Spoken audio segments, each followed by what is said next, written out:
Bismillah. On raconte que la souris du logis vit la souris du désert dans la gêne et la peine. Elle lui dit: Que fais-tu ici? Viens avec moi au logis, car il y a toutes sortes d'opulence et d'abondance. Alors la souris du désert vint avec elle. Mais voici que le propriétaire du logis, qu'elle habitait lui, tendit un piège, constitué par une brique au-dessous de laquelle il avait placé un bout de graisse. Elle se précipita pour prendre le gras, la brique lui tomba dessus et l'écrasa. La souris des champs s'enfuit, hochant la tête, et étonnée, elle dit: Certes, je vois une grande abondance, mais aussi une grande affliction.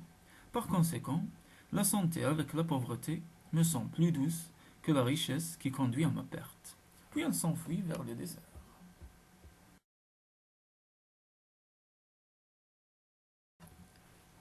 Bismillah. On raconte qu'un homme avait une vache dont il vendait le lait mélangé avec de l'eau. Un jour, une inondation soudaine surprit la vache qui passait près d'un rue et la noya. Son propriétaire était là, à se lamenter sur sa mort. Un de ses fils lui dit alors: Ô père, ne te lamente pas. L'eau que nous avons mélangée à son lait a débordé et l'a emporté et noyé.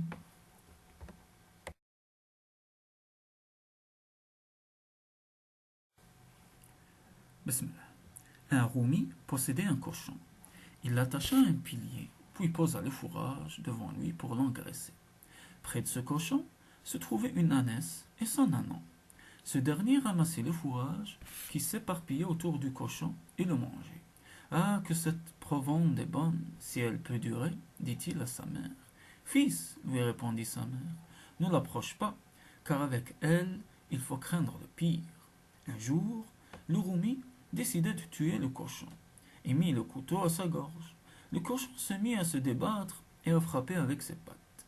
L'ânon, épouvanté, courut alors vers sa mère, lui montra ses dents et lui dit: À moi, mère, regarde s'il reste entre mes dents la plus petite brindille de fourrage, et ôte-la-moi. Il est bien de se contenter de ce que l'on a.